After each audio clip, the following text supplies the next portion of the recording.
정영태 후보님 진행해 주시기 바랍니다. 더불어민주당 김현정 후보에게 질의를 드리겠습니다. 어제 기남방송 토론에서 제가 다 말씀을 못 드린 부분인데 오늘도 보니까 교육 특구를 말씀을 많이 하셨는데 특목보다 여러 가지 과학고 유출하시면서 국가 시설이라고 말씀하시는데 어제 제가 질문을 드렸는데요. 저희 보통 저희 평택에 있는 중학생들이 그 학교에 입학하는 확률에 대해서 말씀을 드렸는데 그게 몇 명인지 좀 지금 통해서 한번 말씀해 주시고요. 그게 정말 저희 평택 지역에 있는 중학생들, 보통 사람들한테 어떠한 혜택이 있는지 많은 다른 예산을 쓸 수 있음에도 불구하고 국가 예산을 받아가지고 저희 지역 사람들이 아닌 사람들한테 혜택을 줄 수 있는지 한번 말씀을 해보셨으면 합니다. 제가 공약을 말씀드린 거에 대해서 약간 좀 오해가 있으신 것 같아서 제가 먼저 제 공약의 취지를 다시 한번 좀 말씀드려야 될 것 같아요. 저는 평택이 랜드마크가 없다는 얘기를 많이 듣지 않습니까? 그래서 저는 평택이 교육 도시라는 교육 특화 도시를 만들면은 정말 평택의 도시의 가치가 상당히 높아질 수 있다고 생각하고 또 교육 특화 도시가 가장 평택이 또 최적화되어 있는 곳이기 때문에 제가 그런 교육과 관련된 공약들을 많이 낸 것입니다. 예를 들어서 교육 국제화 특구 같은 경우에는 평택은 다들 아시겠지만 주한미군이 있고 외국 노동자들도 많이 있고 그리고 한국인과 외국인들이 상시적으로 교류하고 있는 그런 도시 아닙니까? 이런 도시가 아직까지 국제교육과 특구로 지정되지 않은 것 자체가 좀 이상하다. 왜냐하면 잠시만요. 제가 말씀드린 거는 중학교 평범한 보통 중학생들이 진학할 비율을 한번 말씀해 주시고요. 생각하시는 거. 그 다음에 그게 어떻게 저희 지역 중학생들한테 혜택이 가는지를 말씀하시죠. 속도를 말씀하시죠. 그러니까 평구의 중학생이 몇 명이 가는지 비율에 대해서는 제가 정확히 솔직히 모르고요. 제가 말씀드린 것은 이런 교육 특구라든지 과학고라든지 특사고가 만들어지면 우리 평택의 특성이 맞는 삼성전자나 또는 미래차라든지 이런 관련된 또 평택항이라는 해양이 있기 때문에 그런 특성고를 많이 만들어 놓으면 그런 교육계가 많이 되고 그걸 통해서 또 대학 진학률이 대단히 높아지는 거거든요. 그리고 또 우리 과학고 같은 경우에는 경기도에는 4개를 지금 만들 수 있다고 하고 있는데 하나밖에 없습니다. 그것도 의정부에 있어요. 그래서 그런 거를 만들어서 죄송합니다. 제가 원하는 답변을 깨끗 못하고 계셔서 제가 다른 질문을 드릴게요. 잠깐만요. 그러니까 이런 것들을 만들면 평택에 있는 학생들이 아닌 타지에 있는 학생들과 혜택을 본다 이 말씀을 지금 하시려고 하는 거죠? 제가 몇 명도 어느 정도 들어간다고 말씀을 드렸으면 여쭤봤잖아요. 그러면 거기에 대한 답변을 해주셔야 되고 그리고 얼마나 저희 보통 학생들한테 혜택 가는지만 말씀해 주신다 했는데 계속 듣고 얘기하고 그러면 정영태 후보님 진행하시면 됩니다. 계속 진행하세요. 제가 말씀드리면 다른 질문 드리면 지난 4년 동안 더불어민주당 지역위원회 당협위원장으로 계셨는데 어떤 역할을 하시면 평택에서 솔직히 어떻게 더불어민주당 당협위원장으로서 역할을 했는지 일을 했는지 한번 말씀하시고 제가 아는 바로는 그냥 방송을 많이 나오신 것 같은데 방송밖에 안 나오신지 아니면 어떠한 평택에서 뭔가를 만드셨는지 한번 말씀을 해주세요. 네. 제가 지역위원장 4년 동안 하면서 우리 골목당사도 정기적으로 했고요. 찾아가는 민생소통 간담회도 했고 우분투 봉사단 하면서 봉사활동도 했습니다. 그리고 대선과 지방선거 등에서 지역인의 공조직 중심으로 해서 우리 평택 지역에서는 대선에서 승리했고 평택시장도 승리한 그거에 대해서 제가 주도적으로 역할을 한 바 있습니다. 그리고 더불어민주당 대변인으로서 중앙에서도 비대위원과 당직을 맡아가지고 당신과 민심을 대변하기 위해서 방송에도 많이 나갔습니다. 그런 것들이 저는 합쳐져서 평택에 있는 우리 시민들에게 큰 도움을 줄 수 있었다라고 저는 생각합니다. 예, 답변 잘 들었고요. 마지막으로 이재명 당대표에 대해서 한번 친명 핵심이라고 제가 그냥 뉴스로 많이 들었는데 하실 말씀이 있는지 한번 저희 시민들한테 한번 말씀해 주십시오. 친명 핵심은 아니고요. 네, 저희는 사실 친명 비명 이런 게 없습니다. 프레임이죠. 저는 이렇게 생각합니다.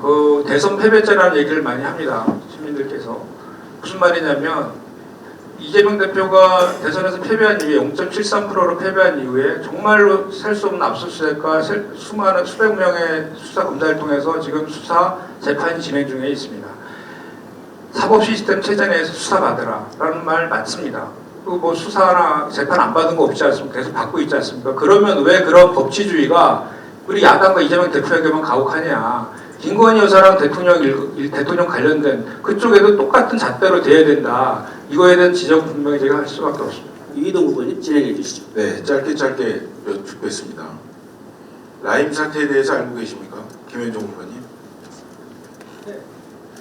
김봉현 씨에 대해서도 알고 계십니까? 나중에 알게 됐습니다.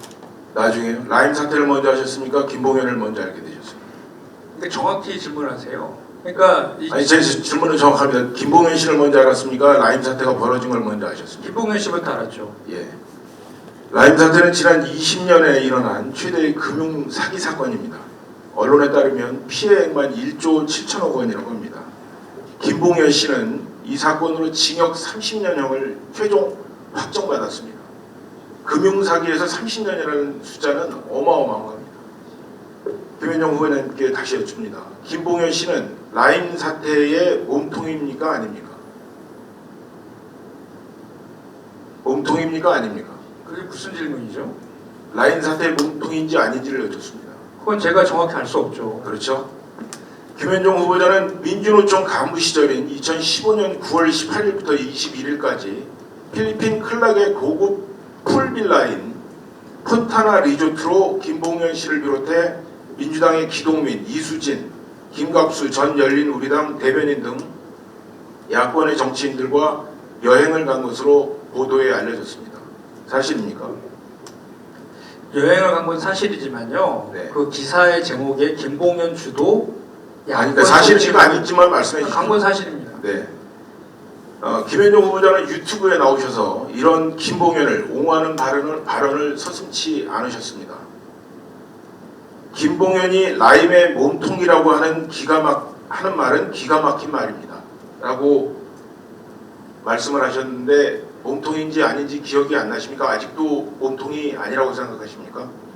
지금 말씀 제가 그 허위 사실을 지금 얘기하고 계신데요. 나중에 제가 이 내용 잠시만요. 그래서 허위 사실을 저는 제 말씀을 김봉현 씨를 지금 비판한 적이 없습니다. 아니, 저 옹호한 적이 없습니다. 예, 제가 그래서 드리는 말씀이에요.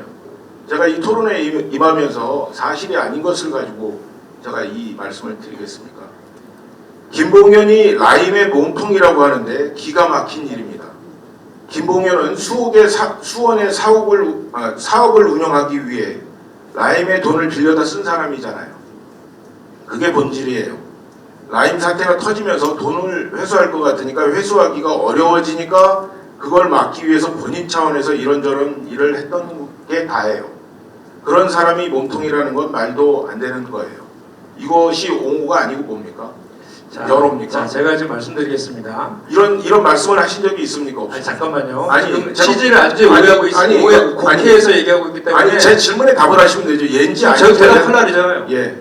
예입니까? 그러세요 대답을. 예. 아니, 제가 묻는 제 주권 토론이니까요. 지금 이 그 김봉현 씨는요 라임 사태와 관련해서 이 본질은 이런 겁니다. 아니, 김봉현 씨는 라임의 전유가 제- 아니고 제- 주세요. 일단 주도권 토론이니까 답변을 위동 의원님께서 후보님께 질문해 주시고 이후에 또 주도권 토론에 또 활용해 주시면 되겠습니다.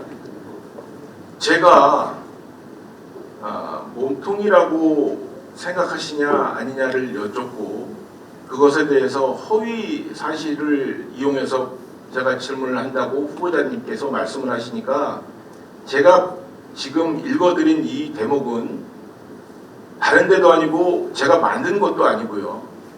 그 후보자님이 운영하시는 김현정 TV 그 유튜브 안에 들어가 있는 내용이에요.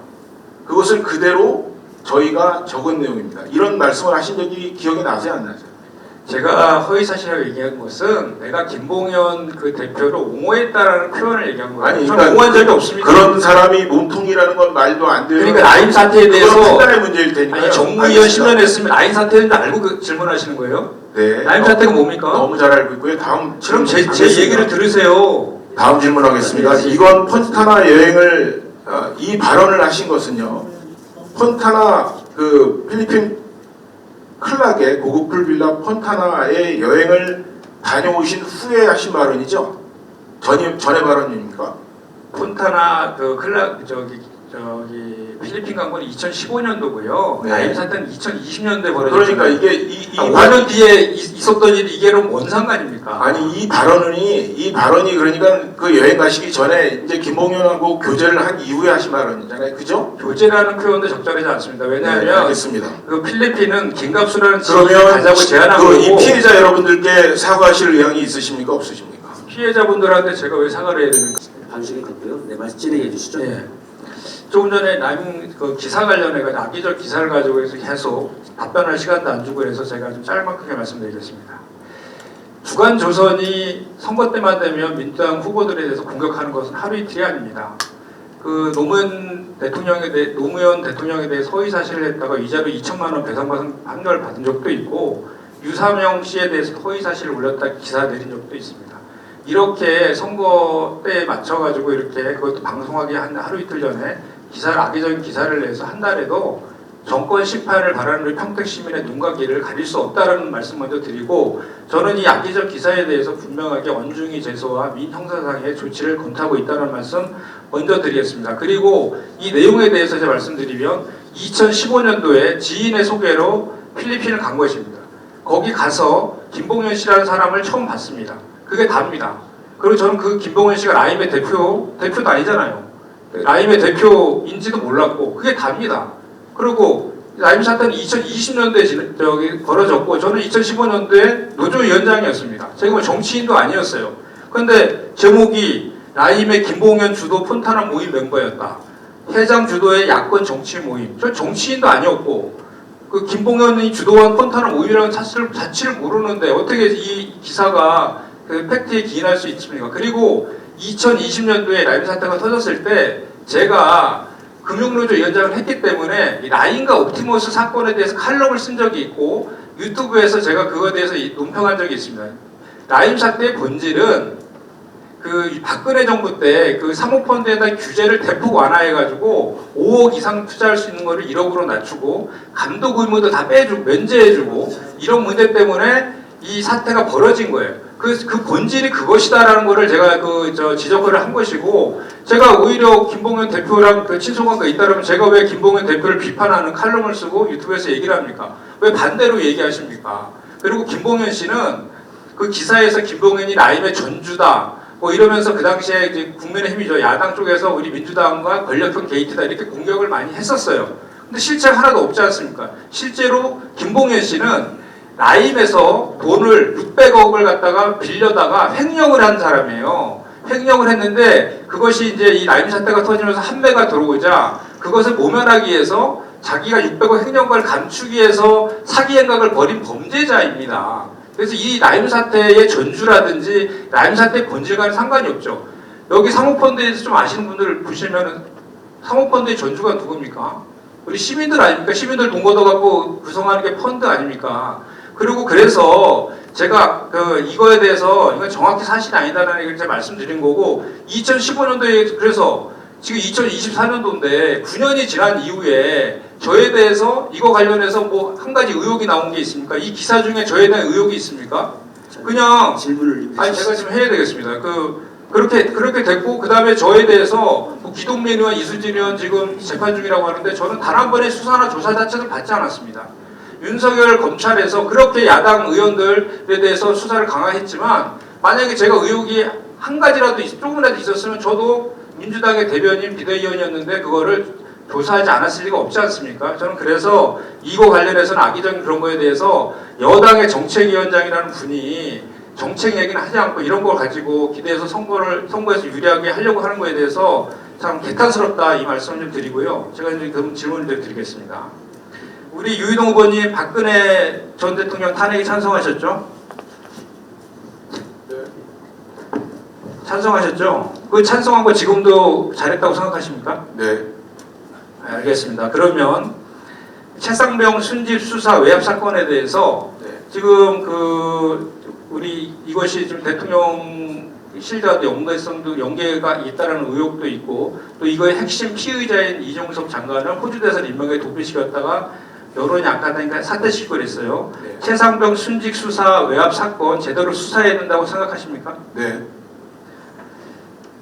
자, 그러면 그 다음에 홍범도 장군 흉상 철거와 관련해서는 어떤 생각을 갖고 있습니까?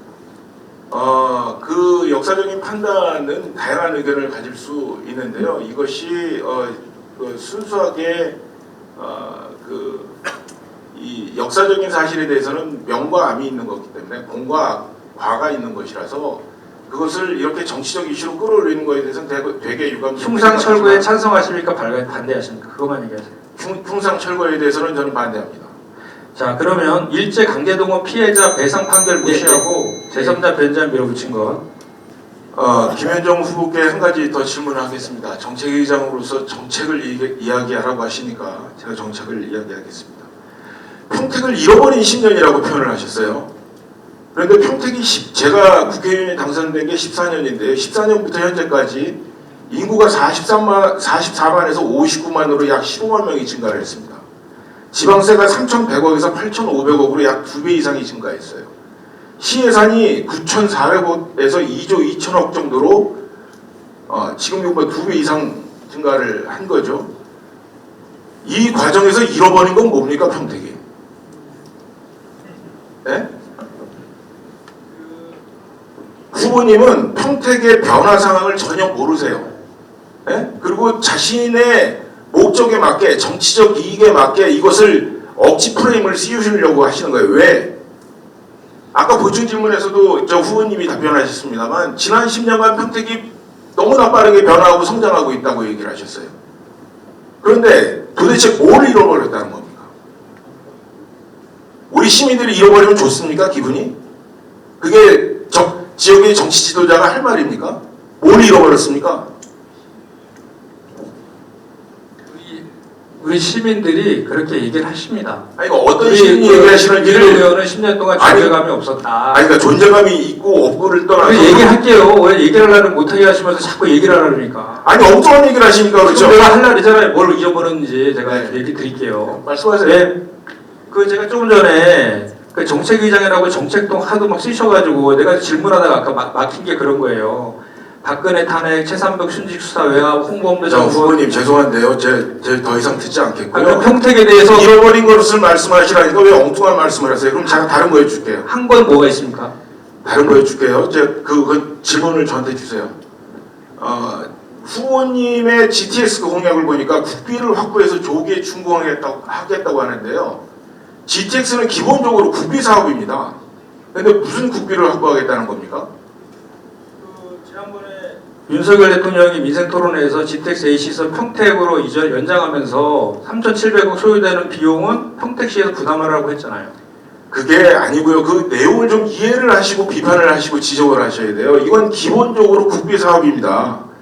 만약에 국비로 이 사업을 시작하게 되면 32년 정도나 가서야 이게 개통이 가능한 거예요.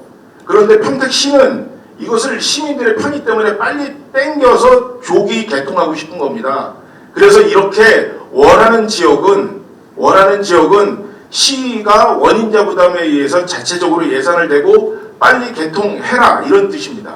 그걸 좀 알고 말씀을 하셨으면 모르는 게 아니라요. 제가 다른 질문 더 드리겠습니다. 김현정 후보님이 내거신 공약들 보면 상당수가 시가 추진하고 있는 사업이거나 완공을 앞둔 사업이라는 비판이 많다고 제가 어제 지적을 했는데요. 예를 들자면 동삭동 행정복지센터 도서관 건립 25년에 준공 예정인 평택시 사업입니다. 오산 평화공원 완성 4월에 착공되는 사업이고요. 평택역 광장 복합문화광장 조성 사업 이미 설계가 끝난 사업입니다. 신평동 행정복지센터 신축 이건 민자로 지어져서 기부 체납하기로 한 사업이에요. 어제 선관위 토론회에서 제가 이런 지적을 하니까 국비가 투입될 필요가 있는 사업들은 시와 협의하기 위해서 내가 그런 말을 한 거다라는 말씀을 하셨는데 지금 제가 언급한 이 사업들은 국비가 전혀 들어가지 않아요. 국비가 들어가지 않는데 어떻게 국비를 집어넣겠다는 말씀인지를 여쭙겠습니다. 모든 것이 그런 거 아니고 국비가 필요한 것들에 한해서는 그렇게 하겠다는 거고요. 아니 제가 지목을 해서 여쭙잖아요. 사업명을 지목을 해서 여쭙는데 그게 그러니까 알겠습니다. 국회의원 법제도를 만드는 거고요. 또 한 가지 여쭙겠습니다. 이재명 당대표 체포동의안이 가결됐을 때 당이 정하면 무조건 따라야 한다라고 말씀을 하셨어요. 그런데 모 언론 인터뷰에서는 제가 양국관리법 관련해서 당론을 따랐다고 소신 투표를 했어야 한다면서 저를 비판하셨는데 특목고가 교육기회균등과 맞는 정책입니까? 보시기에 특목고를 유치한다는 게 교육기회균등과 맞냐는 걸 질문을 드립니다. 제가 지금 얘기한 것 중에 특목고는 없습니다. 특목고가 없습니까? 네, 과학고하고 특성화고죠. 과학고가 특목고 아닙니까? 과학고가 특성화가 아닙니다. 과학고가 특목고가 아닙니까? 과학고는 특성. 이재명 대표가 이렇게 말씀하셨어요. 특자가 들어간 교육 정책은 옳지 않다. 그러면 여기서도 소신을 네. 네, 하도 평택에 대해서 정치를 하신다고 얘기하고 잃어버린 10년이 뭐냐고 강조해서 제가 좀 몇 가지만 얘기해 보겠습니다. 평택이 농촌 인구가 몇 만이신지 아십니까?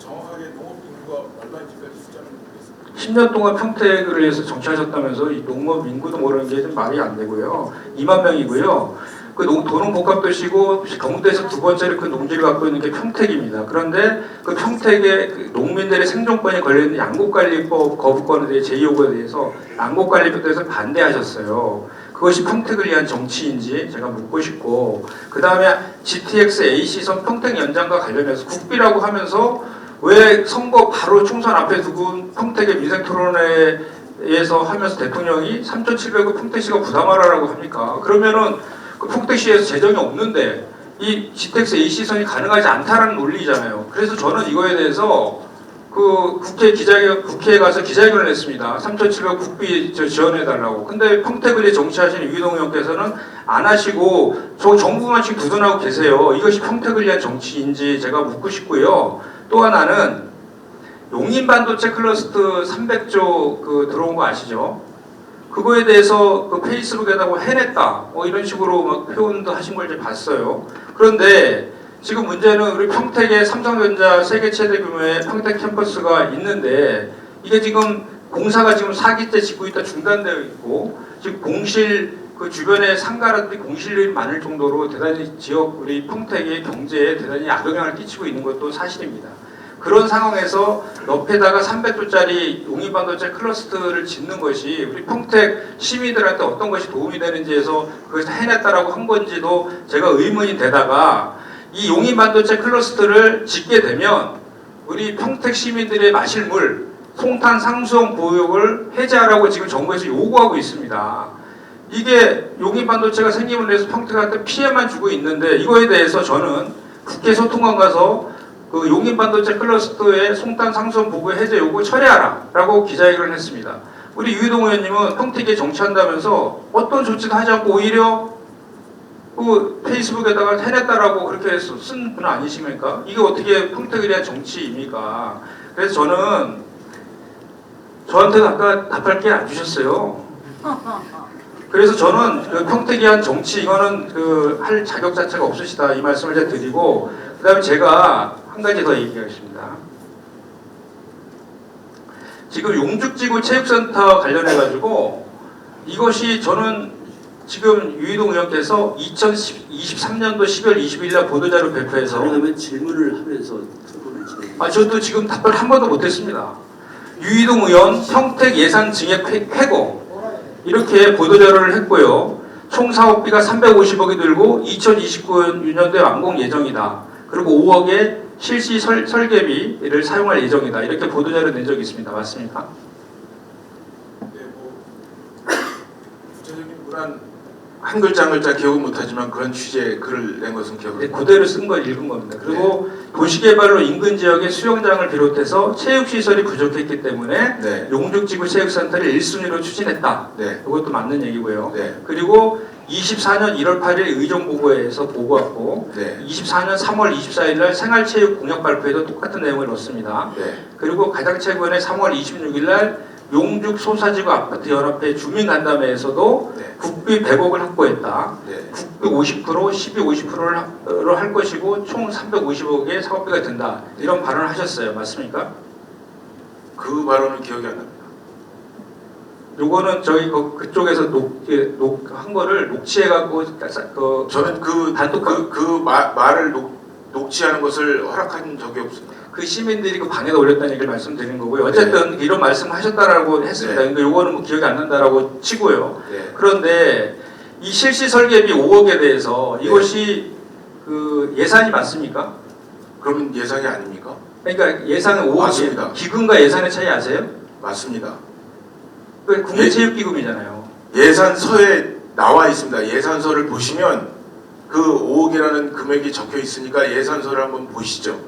그러니까 이 예산서를 읽지 못하시는 분이 국회에 가면 평택 시민을 위해서 더 국민체육기금이라니까요. 10년을 만드는 거 아닙니까? 기금하고 예산의 차이에 대해서 들어가서 한번 다시 한번 살펴보시고요. 그 다음에 제가 한 가지 이제 이게 본질인데 요 실시 설계비 5억 그 5억을 따내는데 지방재정법에 의하면 행정 절차 즉 시의 협의 등의 절차를 걸쳐서 해야 되는데 평택시와 협의했습니까? 저는 더불어민주당 김현정 후보에게 질의를 드리겠습니다.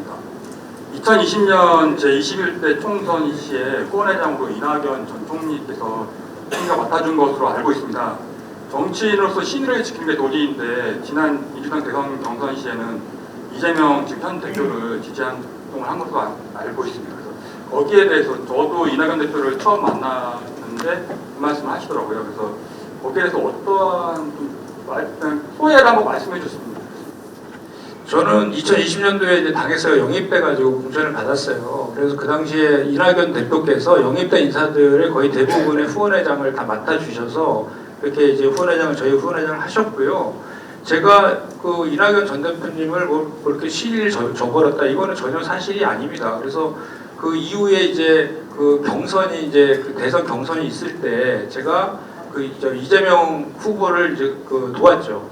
그것은 그 두 분과의 관계에 있어서 제 인연은 훨씬 더 이재명 대표가 훨씬 더 빠릅니다. 2018년도에 그 경기도지사 됐을 때 제가 노동 그 선대 본부장도 맡았었고 그래서 그리고 또 저랑 노동과 관련돼서 가치관이나 이런 것들이 많이 비슷했기 때문에 제가 그런 선택을 한 것이지 이낙연 전 대표님의 신의를 저버렸다 이런 것은 전혀 아니다 이 말씀드립니다.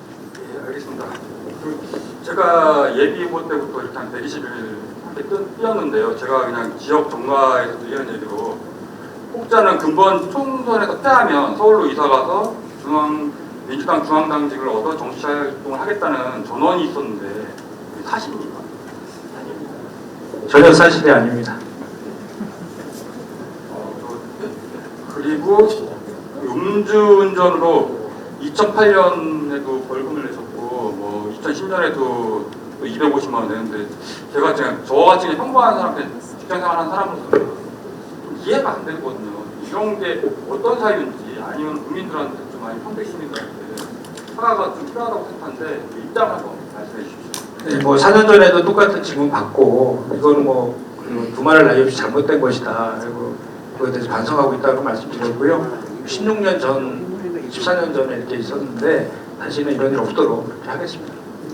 그리고 저희 마지막으로 저 유이동 후보에게 대해 말씀드리는데 그 오늘 대통령 담화가 있었는데 네. 거기에 대해서 한 말씀 해주십시오. 오늘 대통령 담화 내용은 긍정적인 부분과 아쉬운 부분이 있는데요. 긍정적인 부분은 그 많은 어려움에도 불구하고 의료계획 정책을 펼쳐나간다는 그런 정책적 의지에 대해서는 높이 평가를 합니다. 다만 그 정책을 펼쳐나가는 과정에서 이해 당사자들과의 좀 유연한 대화 태도를 가졌으면 어떻겠나 하는 의견을 갖고 있습니다. 이상으로 마치겠습니다. 네, 전용태 후보님.